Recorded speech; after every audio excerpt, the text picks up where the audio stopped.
afternoon, everybody. How are you doing today? I hope you're all well. Oh, you're such a good girl. I'm going to give you a little teeny bit of treat.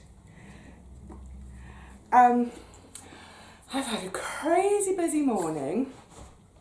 Should we ignore the miniature elephant in the room for a minute? Yeah, really crazy busy morning. So I'm actually glad of an excuse for just an hour of sort of sitting, playing, cuddling, etc, etc. Are you going to say hello to everyone? Good to see you. Hang on a sec. Meet Sky. Hey Sky, how are you doing? No, I haven't adopted a new dog. I'm just babysitting, aren't I? Don't do the baby language, Vivi. I'm babysitting for a friend who, yeah, bit of a tricky situation this afternoon. So I have the pleasure of this little bundle for the afternoon.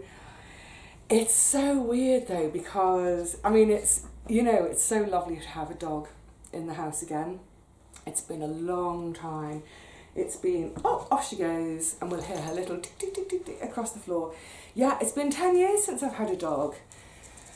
And, in the last sort of 4 or 5 years, I really, really wanted to adopt another one, but the fact is, my knees are just too shot to commit to 2-3 good walks every day. Obviously, living in a flat, it's not like I'm just going to open the back door and let the dog quickly go potty in the garden. It has to be a proper walk. So yeah, it's been a while. But so what's bonkers about our little Sky, come on then, is she's so tiny. She's so tiny. I still have all my dog bits from my lovely Charlotte Bronte, so including her food bowl and her water bowl, because over the years I have had other dogs come to stay in the flat, but they're massive. If I'd have put one of those down for her water, she would have had a swim in it. So I had to find the tiniest little saucer. I'm watching you. What a joy, what a joy. So full of life. I had her for a couple of hours yesterday evening, and rather like now, she was sort of a bit unsettled for the first sort of half an hour or so. But then eventually she just crashed out in my lap, went to sleep. And it was mad. I was looking at her paws, how utterly, utterly tiny they are. I'm used to great big paws that when they whack you. Oh, baby girl. Oh. So yeah, an absolute pleasure to have her 4 little feet running around the flat for the afternoon.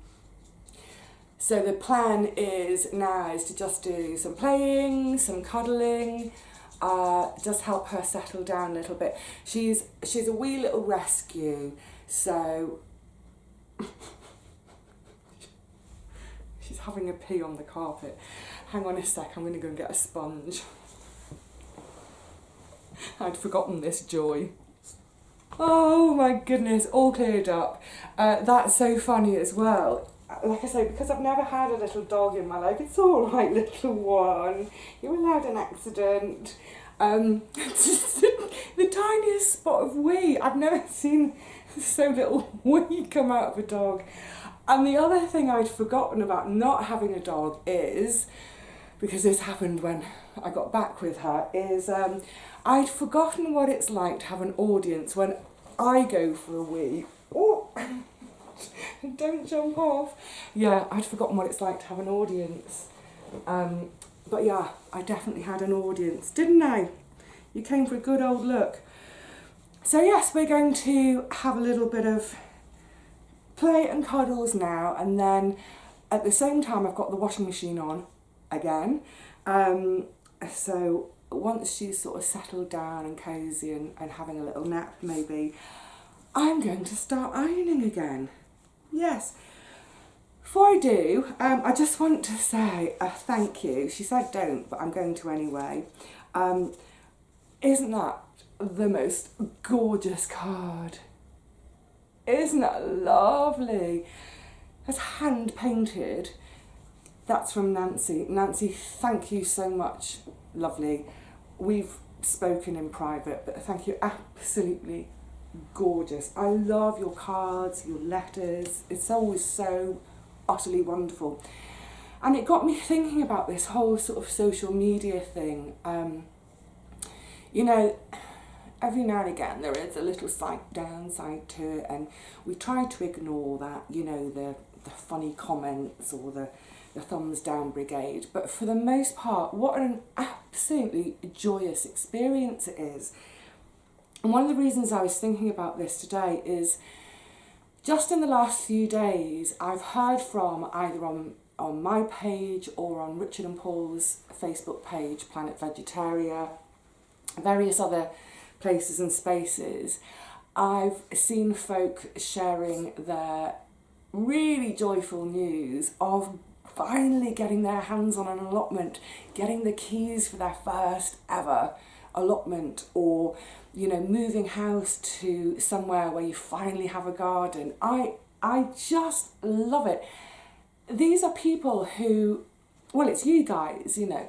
I know you by name, I know you from your comments, and over the years of commenting, little bits of information trickle down about partners, kids, your life on the coast, your life up a mountain, whatever it is. So I do start to form a picture. I definitely, oh, now you've peed on my leg. Oh, that thought. I'm going to just go and change my trousers. Oh, it's all right, baby. Oh, I've put her down now. She thinks it's because I'm telling her off. No, it's all right. It's because she's so nervous, bless her. I think I'm going to sit with one of the puppy pads on my lap. Let me change my trousers. I'll put a puppy pad on my lap and then we'll carry on. I thought my leg felt warm. Oh, sweetheart, it's all right. You're not in trouble. Bless her. There we go. Happy again? There. That's better, isn't it? I'd forgotten the joys of little one's leaks. Oh my goodness. My Charlotte Bronte, bless her, she got a bit leaky in her later life just because she had a condition called CDRM, and it sort of starts at the very end of the spine and works up, and it starts to sort of affect nerve signals, and anyway, she became incontinent of urine. So the whole flat was one big poppy pad. It's okay, little one. Yeah, so what I was saying, people so rudely interrupted. Yeah, it's just such a joy to share. And, you know, I think I get as much excitement from your exciting news as I do my own. You know, there's a part of me that thinks, oh gosh, I'd quite like to move and start a brand new garden. Would I do things differently to how I've done them here? You know, it would kind of depend whether it was my own land attached to a home, and therefore sort of permanent, or whether it was another allotment. If I had another allotment and I started all over again, I'd probably do very similar to this one that I've got, because, or at least how it is now, because it's just so practical for me. It's sort of adaptable each year as I do my crop rotation. The way the beds are laid out, yeah, it just works really, really well for me. And where are you off to? I don't want you jumping. It's like, you know what this reminds me of as well? It's like having the baby stage plus, at the same time, the toddler stage or the crawling stage.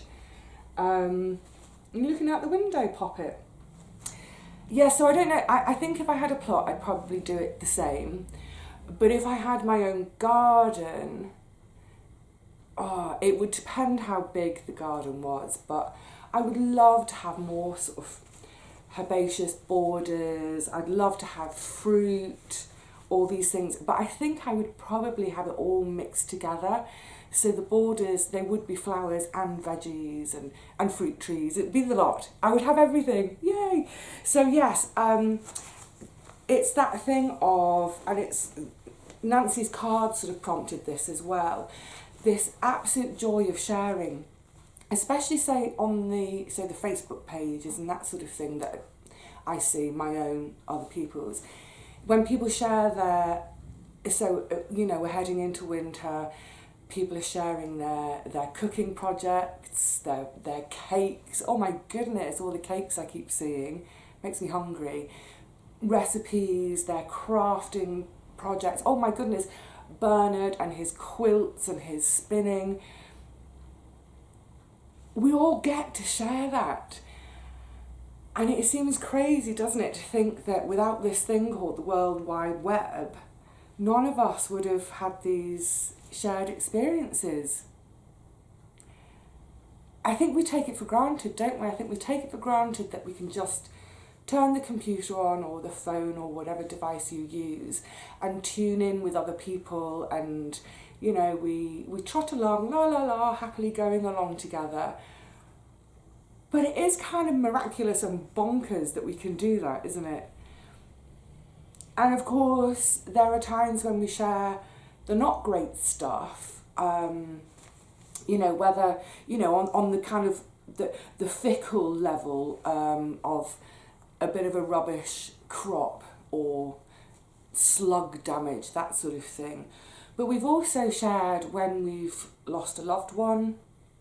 I know there've been lots of times when folk have tuned into my videos and they've been going through a really, really pretty rotten time, and they've said just for that moment while they're sitting with me that they feel a bit better. So I love that. I love that something as simple as turning a camera on and chatting and talking about fun stuff can make the difference to someone's day. So yeah, let none of us ever take any of that kind of stuff for granted.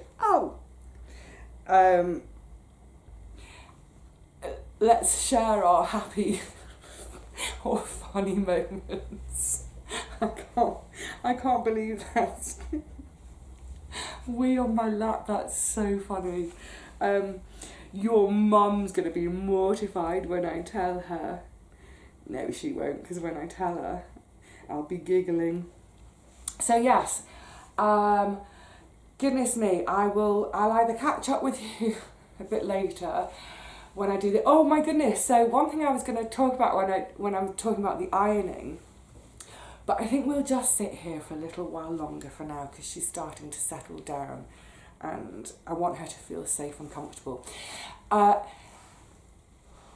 other day when I was kind of rinsing one of the lots of linens, and I was saying how grateful I am to be able to turn on a tap and get hot water or plug in an iron so I can do my pressing with no faff. So I'm holding on. Yeah, really, really grateful for those things. A washing machine. When I was a kid, we had... do you want to go exploring? All right, little one, go exploring.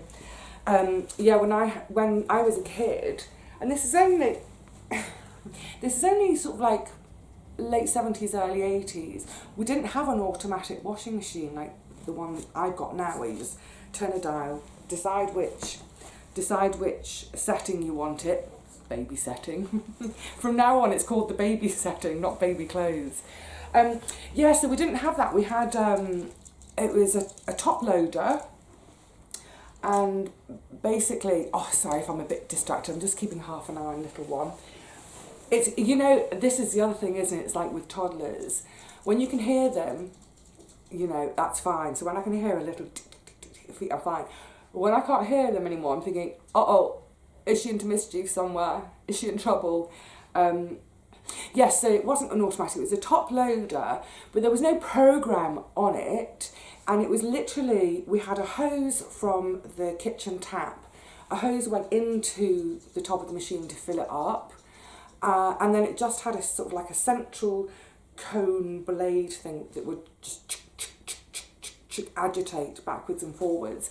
And that was it. That was it for the wash.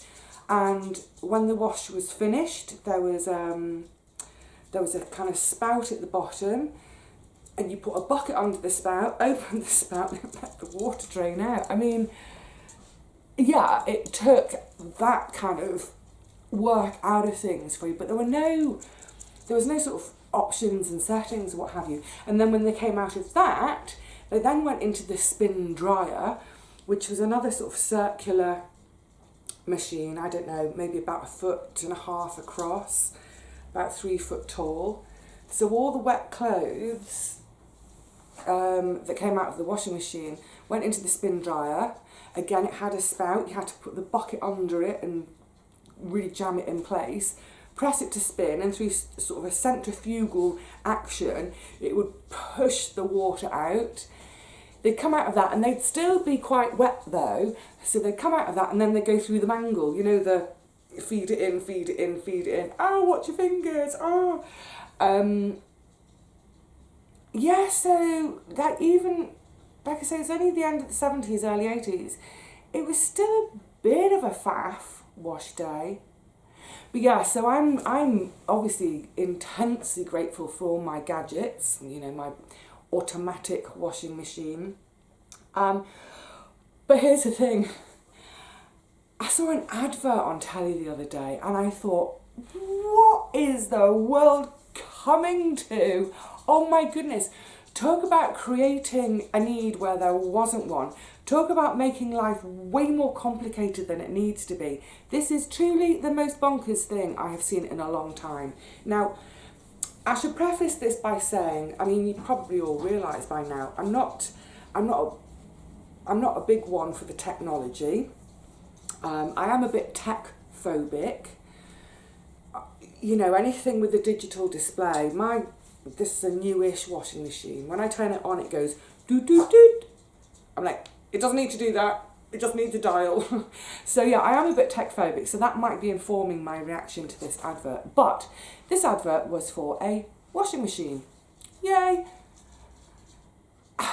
And I think basically what they've done is they've tried to, like I said, they've created a need where there wasn't one, just in order to get people to dump their current washing machines that are perfectly good and buy a new washing machine. What do you think, little one? Come on then, come on. Because this washing machine requires certain kind of clothes and a certain kind of app to operate it. You need a phone as well. It's ridiculous. So here's the premise of it. Your clothes will have a special labelling. So at the moment, our clothes have labels in that say things like, you know, the temperature to wash your clothes at, whether you should or shouldn't bleach them, whether you should or shouldn't dry clean them. It's dead simple. I remember being really quite a young girl being taught to read the washing labels. And I don't think washing labels have changed much over the decades, have they? They're gonna. So these washing labels, I'm so nervous about you jumping off the side. These washing labels are like, is it called a QR code? You know the kind of codes you scan with a mobile phone. So I'm scuppered straight away, aren't I? Because I don't have a mobile phone. Well, not a smartphone. I have a dumb phone. But actually, I think my dumb phone is smarter than any smartphone because it doesn't rob me of my life. You scan the clothing label with the phone, and then you then zap whatever the phone has said about the clothes. You zap it at the washing machine. So it tells the washing machine how to wash the clothes. I mean, is it just me, or is that utterly crazy? Are we going to have a generation in another generation's time who don't know the simple washing routine of separating your darks from your lights, and within those two piles you have your hotter wash and your cooler wash? Are we literally going to have a generation of people who can't do anything unless they zap their life with a smartphone first? Anyway, yeah, like I said, I know I'm tech phobic and all, but I mean, that's just absolute lunacy to me. Yeah. Listen, kids, any kids watching, learn the difference between coloured items, because you want your darks, your coloured separated, because they're the things which may run, the colour may run, and then you have your whites. And if you do no other separating than that, you should be okay, except for don't put woolly jumpers in there at the same time. But yeah, literally, darks and lights, you'll be fine. You don't need a phone to do your washing. But what will happen as well, I'm just thinking about this now, just keeping an eye on her. What will happen when people buy this particular kind of washing machine and they've got the app on their phone, but they've got old clothes that don't have the proper label? Does that mean they're going to have to buy a whole new wardrobe of clothes? Seriously, this way madness lies, doesn't it? Yeah, I'm of the school of KISS. Keep it simple, stupid. Stupid is me. But yeah, anyway, enough wash day chat. I might see you in a little while, but I'm going to get on and play with this one because she's had a good sniff around now. A good sniff, a good look around.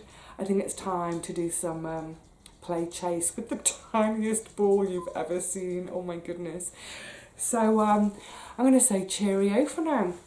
I hope you're all well. I hope you're keeping out of mischief. I don't know I've lost track of, I'm losing track of days as well at the moment. I have got no idea where I am, apart from it's the middle of November, rainy days are stopping things happening in the garden, loads to do indoors. This place is going to be an absolute steam bath in a couple of hours as I start pressing the linens. I can't wait. That smell. We were talking about this in comments the other day as well. The smell of fresh pressed linens, but the best of all is when they've been line dried outside in the summer. You bring them in and press them, get them straight on the bed. Oh, and that smell when you put your head on the pillow. There's no other smell like it, is there? Right, I'm going for a play. Bye for now.